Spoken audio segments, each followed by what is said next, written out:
নমস্কার সকলকে English learning চ্যানেলে স্বাগত। আমরা শিখছি ইংলিশ গ্রামারের টেন্স। আমি বলেছিলাম টেন্স হচ্ছে ইংলিশ গ্রামারের পিলার। মানে একজন স্টুডেন্টকে যদি ইংরেজি সঠিকভাবে লিখতে হয় বা বলতে হয় তাকে টেন্সটা অবশ্যই জানতে হবে। টেন্স না জানলে কিন্তু আমরা সঠিকভাবে একটা বাক্যকে গঠন করতে পারবো না। আমি আগের ভিডিওতে আলোচনা করেছিলাম টেন্স কাকে বলে, টেন্স কয় প্রকার এবং প্রেজেন্ট ইনডিফিনাইট টেন্স নিয়ে। যারা আগের ভিডিওটা দেখোনি তাদের জন্য আমি ডেসক্রিপশন বক্সে সে ভিডিওর লিঙ্ক দিয়ে দিয়েছি, তোমরা অবশ্যই তোমাদের সময় মতো এবং প্রয়োজন মতো দেখে নিও। আজকের ভিডিওতে আমরা আলোচনা করব প্রেজেন্ট কন্টিনিউয়াস টেন্স নিয়ে। আমি তোমাদের বলেছিলাম পরপর 12টা ভিডিওতে আমরা পরপর 12টা টেন্স নিয়ে আলোচনা করব, তাই তোমরা অবশ্যই চ্যানেলটা ফলো করতে থাকবে। আর যারা চ্যানেলটা এখনো সাবস্ক্রাইব করোনি বা চ্যানেলটা আজ প্রথম দেখছো তারা অবশ্যই চ্যানেলটা সাবস্ক্রাইব করে পাশে থাকা বেল বাটনটা প্রেস করবে, যাতে পরের ভিডিওগুলো আপলোড করার সাথে সাথে তোমাদের কাছে নোটিফিকেশনটা পৌঁছে যায়। আর যারা দেখোনি তাদের জন্য আমি ডেসক্রিপশন বক্সে আগের দিনের ভিডিওর লিঙ্কটা দিয়ে দিয়েছি, তোমরা অবশ্যই দেখে নিও। দেখো, আজকের বিষয় হলো প্রেজেন্ট কন্টিনিউয়াস টেন্স। তাহলে প্রথমে জানবো প্রেজেন্ট কন্টিনিউয়াস টেন্স কখন হয়। ধরো আমাকে একটা বাক্য দিয়ে বললো এটা কি টেন্সে আছে বলো, বা একটা ট্রান্সলেশন করতে দিল, বা তুমি নিজের থেকেই কোনো একটা ধরো রাইটিং লিখছো, সেখানে যখন একটা বাক্যকে তুমি বানাচ্ছ ইংরেজিতে, ট্রান্সফর্ম করছো বাংলা থেকে মনে ভেবে, তুমি কিভাবে ট্রান্সলেশনটা করবে তার জন্যই কিন্তু আমাদের টেন্সটা খুব জরুরি। কি না, বর্তমানে কোনো কাজ হইতেছে বা ঘটিতেছে বোঝালে, যে বর্তমানে এখন ধরো আমি ইংরেজি পড়ি, এটা কিন্তু প্রেজেন্ট ইনডিফিনাইট টেন্স, আগের দিন আলোচনা করেছি। কিন্তু এই যে দেখো, আমরা ইংরাজি পড়িতেছি, এখন কাজটা হচ্ছে, সেটা বোঝাতে ভার্বের প্রেজেন্ট কন্টিনিউয়াস টেন্স হয়। আবার বলছি, বর্তমানে মানে এখন কোনো একটা কাজ হইতেছে বা ঘটিতেছে, মানে বর্তমানে কাজটা চলছে। আমরা ইংরেজি পড়িতেছি, সে টিভি দেখিতেছে, তারা ফুটবল খেলিতেছে। তাহলে এই ইতেছি, ইতেছ, ইতেছে থাকবে, অবশ্যই মনে রাখবে এটাই। বাংলাতে ক্রিয়ার শেষে ইতেছি, ইতেছ, ইতেছে থাকবে, মানে তে কথাটা কিন্তু অবশ্যই থাকবে। তাতে ইতেছি হোক, ইতেছই হোক আর ইতেছেই হোক, যে তে কথাটা থাকবে। আমরা টিভি দেখিতেছি, তারা ইংরেজি পড়িতেছে, সে ছবি আঁকিতেছে, টিনা গান করিতেছে, মিনা নাচ করিতেছে, দেখো সবই তে আছে। করিতেছে, খেলিতেছে, পড়িতেছে, গাইতেছে। তাহলে যখন কোনো একটা কাজ বর্তমানে হইতেছে বা ঘটিতেছে বোঝাবে, তখন ভার্বের প্রেজেন্ট কন্টিনিউয়াস টেন্স হবে। তাহলে প্রেজেন্ট ইনডিফিনাইট টেন্সটা কখন, তোমরা যখন পড়বে না আগের ভিডিওটার সঙ্গে তুলনা করে পড়বে। প্রেজেন্ট ইনডিফিনাইট টেন্স কখন হয়, বর্তমানে কোনো কাজ সাধারণভাবে হওয়া ঘটা বা চিরসত্য, ঐতিহাসিক সত্য, গাণিতিক সত্য বোঝালে ভার্বের প্রেজেন্ট ইনডিফিনাইট টেন্স হয়। আর কন্টিনিউয়াস কি, বর্তমানে কোনো কাজ হইতেছে বা ঘটিতেছে। আমি পড়ি, এটা হচ্ছে প্রেজেন্ট ইনডিফিনাইট, আর আমি পড়িতেছি, দেখো তফাৎটা কি, প্রেজেন্ট কন্টিনিউয়াস। সে ফুটবল খেলে, প্রেজেন্ট ইনডিফিনাইট, কিন্তু সে ফুটবল খেলিতেছে, এটা হচ্ছে প্রেজেন্ট কন্টিনিউয়াস। তাহলে সেক্ষেত্রে ভার্বের প্রেজেন্ট কন্টিনিউয়াস টেন্স হবে।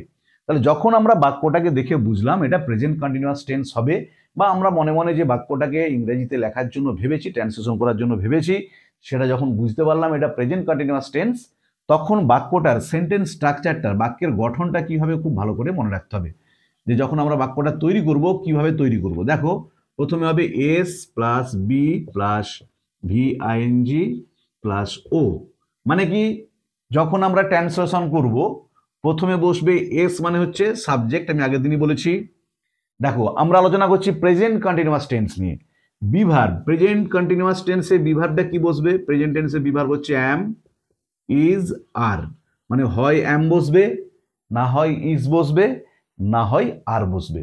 এবারেতে অ্যাম কখন বসে, ফার্স্ট পারসন সিঙ্গুলার নাম্বারের পরে অ্যাম বসে। দেখবে অনেকে বলে আয়ের পরে অ্যাম বসে, এটা কিন্তু ভুল। আমি যদি বলি I is a vowel, I হয় একটা ভাওয়েল, এটা কি ঠিক নয়?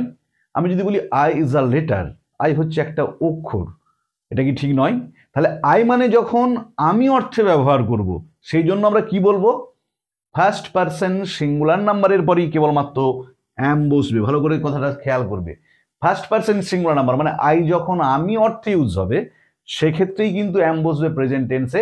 থার্ড পারসন সিঙ্গুলার নাম্বারের পরে ইজ, আমরা অলরেডি পারসন নিয়ে ভিডিও আপলোড করেছি, সেখানে দেখবে কোনটাকে কি পারসন বলে। থার্ড পারসন সিঙ্গুলার নাম্বারের পরে বসবে ইজ, আর বাকি সমস্ত ক্ষেত্রে বসবে আর। তাহলে প্রথমে সাবজেক্ট হলো, তারপরে বিভার্ব, তারপরে দেখো কি লিখেছি ভি আইএনজি, মানে ভার্বের প্রেজেন্ট ফর্মের সঙ্গে আইএনজি যোগ।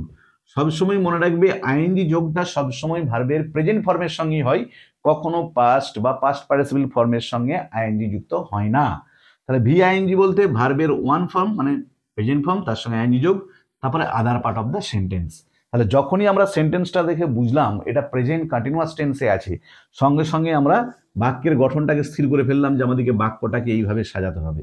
তবে কিন্তু আমাদের ইংরেজিতে ট্রান্সলেশনটা বা বাক্য গঠনটা সঠিক হবে। এরপর আমি তোমাদের কয়েকটা এক্সাম্পল দিয়ে দেখিয়ে দিচ্ছি, তাহলে দেখো আরো ক্লিয়ার হয়ে যাবে ব্যাপারটা। দেখো এখানে আমি তোমাদের 4টে বাক্য দেখিয়েছি উদাহরণস্বরূপ।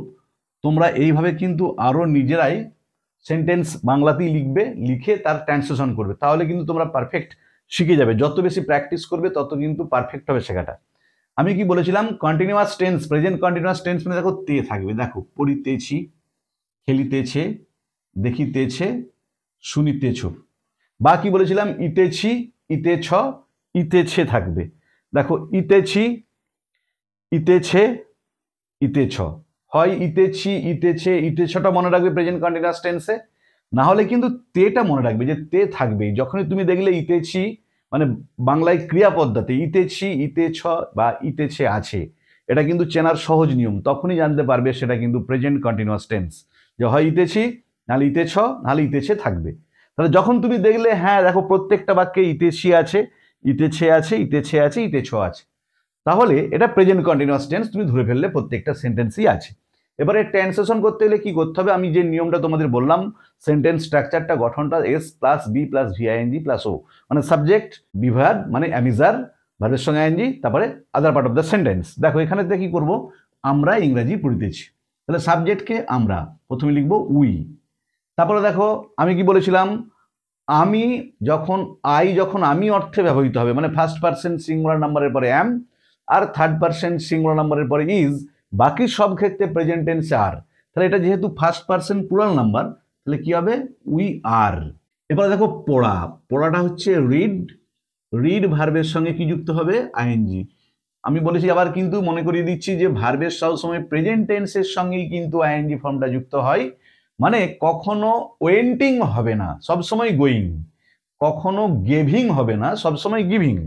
তাহলে উই আর রিডিং, তারপরে কি হবে দেখো English, we are reading English, আমরা ইংরেজি পড়িতেছি।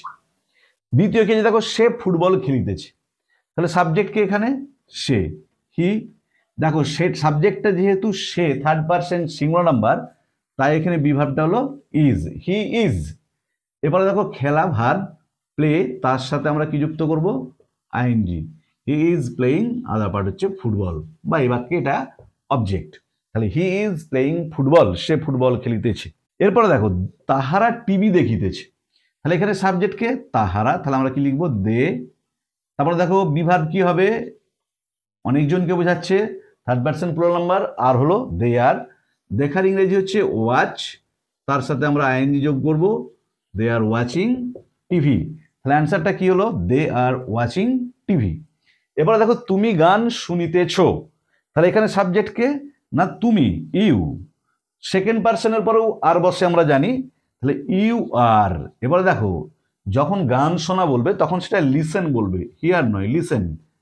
ইউ আর লিসেনিং মিউজিক, বা সঙ্গও লিখতে পারো, ইউ আর লিসেনিং মিউজিক, তুমি গান শুনিতেছো।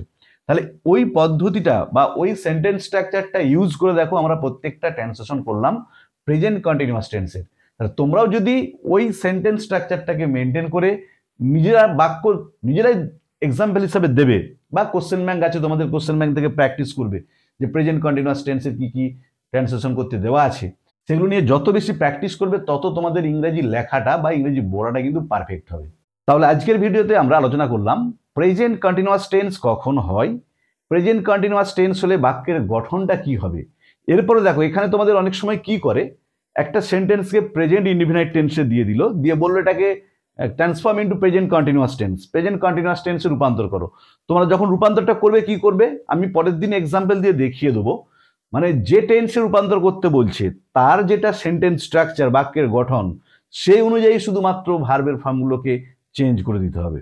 তাহলে আজকের ভিডিওতে আমরা প্রেজেন্ট কন্টিনিউয়াস টেন্স কখন হয়, বাক্যের গঠন কি এবং এক্সাম্পল সহ ডিটেলস আলোচনা করলাম। ভিডিওটা ভালো লাগলে অবশ্যই লাইক করবে, বন্ধুদের মধ্যে শেয়ার করবে এবং কমেন্ট করে জানাবে। আগের ভিডিওতে আমরা টেন্স কাকে বলে, টেন্স কয় প্রকার এবং প্রেজেন্ট ইনডিফিনাইট টেন্স নিয়ে ডিটেলস আলোচনা করেছি। যারা সেই ভিডিওটা দেখেনি তাদের জন্য আমি ডেসক্রিপশন বক্সে লিঙ্ক দিয়েছি। এছাড়াও এলিমেন্টারি ইংলিশ, কনফিউজিং ইংলিশ এবং আর্টিকেলের ব্যবহার, প্রিপোজিশনের ব্যবহার এসব নিয়েও ডিটেলস আলোচনা করে ভিডিও আপলোড করেছি। যারা সে ভিডিওগুলো দেখোনি তাদের জন্য আমি ডিসক্রিপশন বক্সে সেসব ভিডিওর লিঙ্ক দিয়ে দিয়েছি, তোমরা অবশ্যই তোমাদের সময় মতো এবং প্রয়োজন মতো দেখে নিও। ভালো থেকো সবাই, ধন্যবাদ, দেখা হবে পরের ভিডিওতে।